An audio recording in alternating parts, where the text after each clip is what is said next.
Welcome to the Mobile Legends tier list, where we go over all marksmen and rank them from best to worst. Every marksman gets analyzed and rated based on how this hero acts in the current meta. S-tier marksman heroes are the rock stars of the game. They're versatile, dish out tons of damage, and can survive almost anything. If they were any cooler, they'd wear sunglasses at night. D-tier marksman heroes struggle with low damage, poor mobility, and weak survivability, making them less effective and rarely picked in competitive scenarios. Are you ready to dominate the battlefield with the best marksmen in Mobile Legends? Let's dive into the ultimate tier list. First up, we have Beatrix. This versatile marksman comes equipped with not one, but 4 different guns. Beatrix is basically the Swiss Army knife of marksmen. Her basic attacks and ultimate can pack a punch, giving her a high DPS. But she's not perfect. Her mobility isn't the best. She lacks crowd control skills, and there aren't many items that fit her mechanics perfectly. So,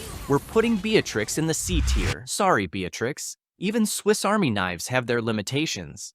Next, let's talk about Brody. This marksman hero is all about high burst damage and mobility. Brody can take you down in just a few hits, kind of like my mom's slipper when I didn't do my chores. His second skill stuns and repositions his target, and his ultimate can deal massive damage when used at the right time. However, Brody isn't the easiest hero to play and can be countered by CC skills. For now, we'll place Brody in the B tier. Then we have Bruno, our soccer-playing marksman with high basic attack damage, thanks to extra crit chance from his passive and increased damage from his first skill. Bruno can deal a ton of damage, but if he loses his ball from his first skill, his damage drops significantly. It's like playing soccer without the ball. You're just running around looking confused. It takes a lot of skill and experience to play Bruno well, and he can be countered pretty easily. So, Bruno lands in the C tier. Moving on to Claude. Claude is an intriguing hero because he's a tactical marksman who requires good insight to truly dominate. His DPS might be on the lower side, but he makes up for it with his ability to reposition and boost his attack speed and movement speed. When he activates his ultimate, his DPS goes through the roof, hitting multiple targets. If you can time your skills and position yourself well, Claude becomes a powerhouse in team fights. Otherwise,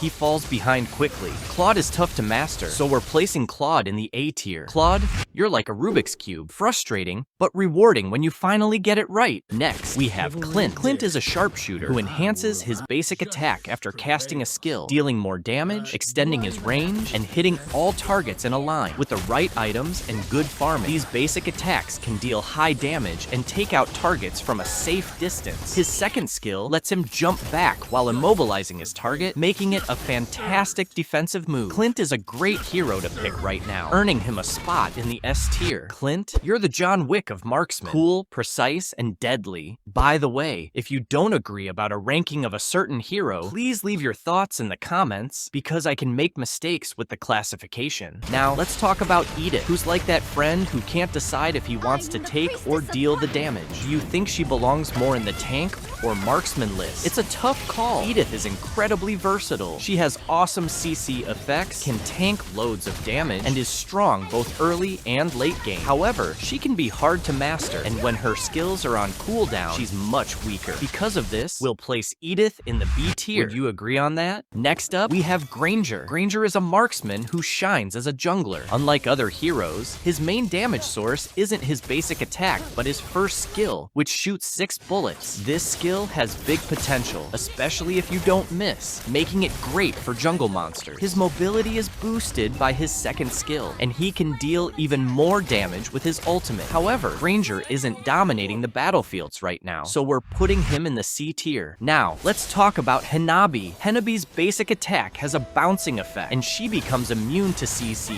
when her shield is active. In a 1 versus 1 fight, Hanabi might not be the strongest, but in team fights, she's like a ping pong ball in a windstorm, hitting everyone. She's especially effective against teams with strong CC skills, since they are less effective against her. Her mechanics might not fit every match, but against certain teams, she's a great asset. That's why Hanabi is going to the A tier. Next up, Irithel. Irithel is a unique marksman who can keep walking while using her basic attack. She has 2 area of effect damage skills that reduce defense and slow enemy, making her great at clearing minion waves quickly. The downside, depending on how you build her, she either lacks damage or has poor mobility. This keeps her from really standing out, so we have to place Irithel in the D tier. Please don't pick her when matching up together with me. Let's move on to Ixia. She's a marksman who thrives on high attack speed. Every third basic attack on the same hero enhances her next attack to deal increased damage and heal herself. Her ultimate gives her lots of range, making it easy to take down enemies from afar. Unfortunately, recent nerfs have significantly decreased her damage, and she's not as powerful as she used to be. So we're placing Ixia in the C tier. Now, let's talk about Carrie. Carrie is a marksman known for taking down tanks easily. She deals true damage based on the max HP of her target, making her most effective against high HP heroes. However, she's really easy to counter with high burst damage or CC, since she only shines in very specific situations. We need to put Carrie in the D tier. Carrie, you're like that secret weapon that only works under a full moon on a Thursday. Super situational. Then we have Kimmy. Kimmy is a mage-based marksman with a unique gun. Like Irithel, she doesn't stop while using her basic attack, but she has to aim it so she can miss. There was a time when Kimmy was a powerful jungler and shined in the gold lane, but at the moment, she's no threat. We'll place Kimmy in the D tier as well because she's like an old video game. Fun memories, but outdated gameplay.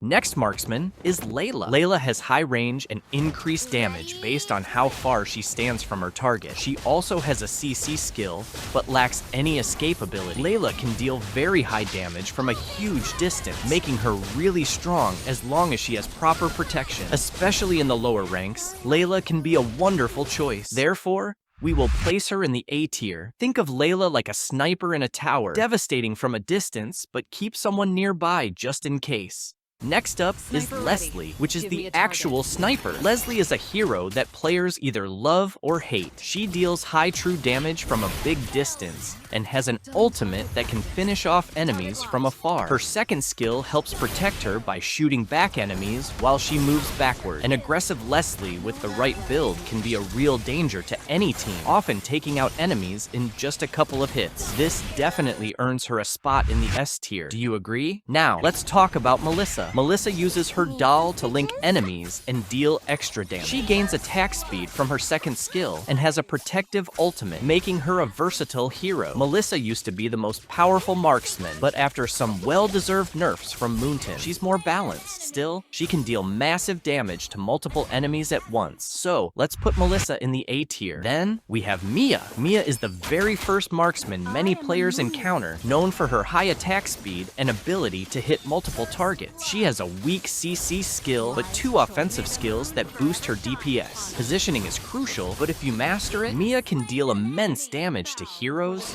turrets, and even the Lord. Mia deserves an A tier spot and is a real OG marksman, classic and reliable. Now, let's have a look at Moscow, which have been a lot more useful since his ultimate change. The fact that you can move all the way across the map as long as you hit an enemy with his spear is phenomenal. Combined with his very high DPS and really strong stun skill, he can take out opponents in just seconds. Those reasons make Moscow an S tier marksman. Next marksman is Natan, a magic damage-based hero who has a boomerang as basic attack, which can deal serious damage when enemies line up. However, in a 1 versus 1 situation, he's not the strongest pick, while his CC skill can help against certain enemies. I feel we should place Natan at the C tier. Do you agree? That's because he's like a boomerang himself, great when you come back, but not always reliable. Next up, our dynamic duo, Popple and Koopa. I think this is quite an interesting hero because the traps are a great way to provide vision to a certain area, making them very strategic. They can also take down turrets really quick, which is helpful to push. Let's put Popple and Koopa in the B tier. Only 3 more left, and Roger is one of them. While I think he belongs more to the fighters than the marksman heroes, right? He's currently a very strong jungler with a great combo, which can take down enemies with ease. Roger has the safety from a marksman by dealing damage from ranged basic attack, but can also attack in melee form to deal even more damage. Roger isn't your typical marksman, but he is currently a S-tier hero. Next, we have Wan Wan, a marksman that jumps a small distance after every basic attack. Through the years, Wan Wan have had ups and downs in terms of buffs and nerfs, and it feels like Moonton doesn't know what to do with her. At this moment, her damage isn't what it used to be, and she just isn't that effective anymore. I'm sorry, Wan Wan, but you'll be heading to the D tier. Finally, we have Yi Sun Shin, which just like Roger, can attack from range and melee,